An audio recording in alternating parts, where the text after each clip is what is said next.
सेवा पद्धतियों को देख करके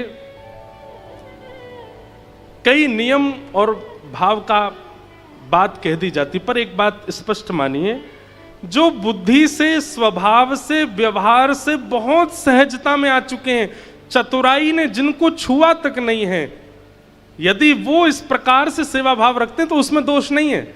आप चतुर हो, आपके अंदर चतुराई भी है, आप दुनिया से कमाना जानते हो, दुनिया से छल करना जानते हो, अपनी व्यवस्थाएं करना जानते हो, चतुर बुद्धि में कुछ ना कुछ घूमता रहता है, आपके लिए वैदिक नियम ही करने पड़ेंगे, उसके बिना ठाकुर जी की प्राप्ति नहीं होगी।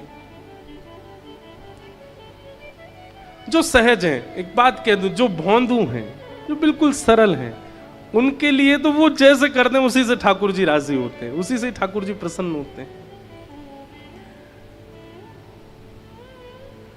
तो चाहे कर्माबाई हों, चाहे चेतन महाप्रभु हों, चाहे जिन जिन आचार्यों का और रसिकों का हम नाम बोल रहे हैं, ये सब हों, ये सब कौन हैं? ये धार्मिक नहीं है, ये परम धार्मिक है, परम धर्म, और ये भागवत जी ही सिखाती हैं परम धर्म। तो हमारे अंदर परम धर्म किस रूप में आया है? हम ठाकुर जी की प्रेम लक्षणा भक्ति में ऐसा क्या कर रहे हैं जो सबसे अलग है, सबसे भिन्न है, सबसे विलग है? सबसे अलग करने की भावना से मत करिएगा, वो अपने आप होगा, अपने आप सहजता से मन में भाव आएगा, ऐसे नहीं ऐसे करूं, ये नहीं ये पधराऊं, ये भाव, ये भागवत जी प्रकट करती हैं और इसी को परम धर्म कहते हैं। तो भागवत जी का विषय क्या है? परम धर्म का उद्दीपन होना। परम धर्म का मतलब होता प्रेम लक्षणा धर्म का उद्दीपन, प्रेम लक्षणा भक्ति का उद्दीपन होना, ये भागवत का विषय है। दूसरी बात, भागवत का अधिकारी कौन है? तो कहते हैं निर्मत सराणाम सताम, मात्सर्य दोष से विमुक्त व्यक्ति ही कथा सुनने का अधिकारी है। आपको यदि कथा समझ में नहीं आ रही है तो इस बात का यह प्रमाण है कि कहीं ना कहीं मात्सर्य चित्त में है। मात्सर्य का मतलब क्या होता है? ईर्ष्या। ईर्ष्यालु व्यक्ति को सत्संग समझ नहीं आता, ईर्ष्यालु। और एक और बात, समझ में तो सबको आता है, पर समझी हुई वस्तु जीवन में लागू सबके नहीं होती है। समझ रहे हैं बात? आपने कथा में जो बात सुनी वो समझ तो आ गई, पर जीवन में लागू वो सबके नहीं हो पाती। वो उसी के होती है जिसके चित्त में मात्सर्य दोष नहीं होगा। और अगर कथा में सुनी हुई भाव गुरु के द्वारा की गई आज्ञा आपके चित्त में लागू नहीं हो रही है तो आप मात्सर्य दोष से युक्त हो, यह इस बात का प्रमाण है। आपके अंदर ईर्ष्या है, किसी की उपलब्धि देख करके, किसी की सुंदरता देख करके, किसी के गुण देख करके, सुन करके आप सह नहीं पाते। इसीलिए गुरु आज्ञा और भगवद आज्ञा आपके जीवन में आ नहीं पाती। गुरु आज्ञा हो गई, रोज ये नियम पालन करके आपको करना है अपना दिन का प्रारंभ। अब आप घबरा गए, हो ही नहीं रहा, हमसे बन ही नहीं पाता, हमसे हो ही नहीं पा रहा, तो आप कहीं ना कहीं इस बात को प्रमाणित कर रहे हो कि आप में ईर्ष्या है।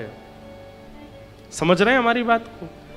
ईर्ष्या विमुक्त व्यक्ति शास्त्राज्ञा और गुरु आज्ञा के पालन में बिल्कुल संकोच नहीं करेगा। और जिसके चित्त में किंचित ईर्ष्या होगी किसी के भी प्रति, वो गुरु आज्ञा और शास्त्राज्ञा को जीवन में धारण करने से पहले उसको 100 बार सोचना पड़ेगा। कैसे करूं, मुझसे तो होगा नहीं, मेरे पास तो समय ही नहीं है, मैं तो इतना व्यस्त हूं, ये तो बन ही नहीं पाएगा, ये तो हो ही नहीं पाएगा। मीराबाई,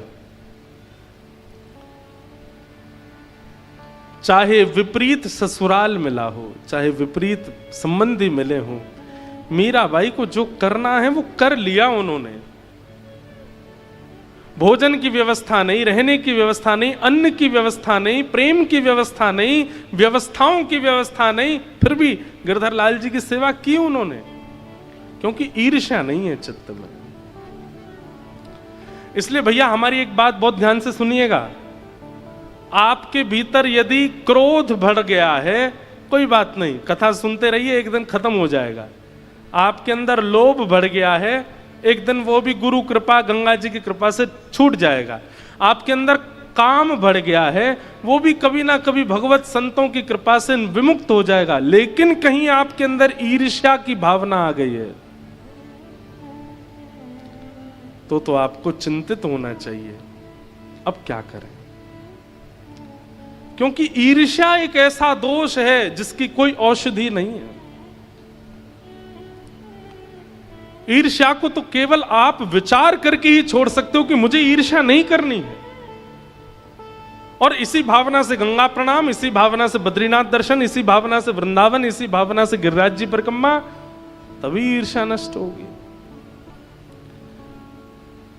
काम आ गया तो चला जाएगा, क्रोध आ गया तो चला जाएगा, लोभ आ गया तो चला जाएगा, पर ईर्ष्या, मात्सर्य दोष यदि आ गया तो जाने में बहुत समय लगेगा।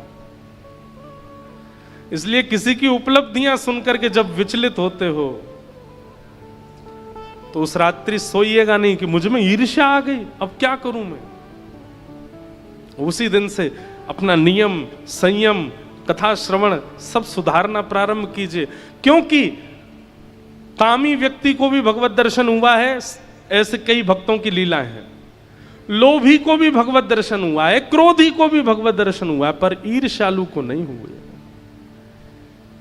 ईर्ष्या युक्त व्यक्ति को भगवत दर्शन नहीं होता।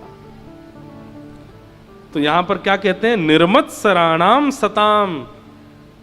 ठाकुर जी के चरणों का अधिकारी कौन है? कथा सुनने का अधिकारी कौन है? जिसके चित्त में मात्सर्य दोष नहीं है। आपको सेवा मिल गई लेकिन मात्सर्य दोष नहीं, तो सेवा मिलने के बाद भी आपके लिए वो पाषाण हैं, ठाकुर जी उसमें से प्रकट नहीं होंगे। आपको धाम मिल गया लेकिन धाम मिलने के बाद भी ईर्ष्या नहीं गई, तो धाम आपके लिए बंबई दिल्ली जैसा ही है, आप उसको धाम रूप में देख नहीं पाओगे। इसलिए ईर्ष्या को नष्ट करो, निर्मत्सराणा। और ईर्ष्या को नष्ट करने का एक ही उपाय है, क्या? प्रणाम, वंदन। जितना ज्यादा हो सके दंडवत करो, प्रणाम करो, दैन्यता जीवन में लाओ।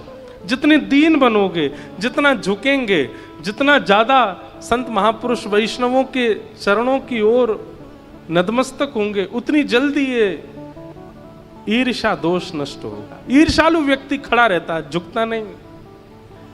और जो झुकना सीख जाए, जो बहुत झुक करके प्रणाम करे, उसके अंदर ईर्ष्या टिक नहीं सकती।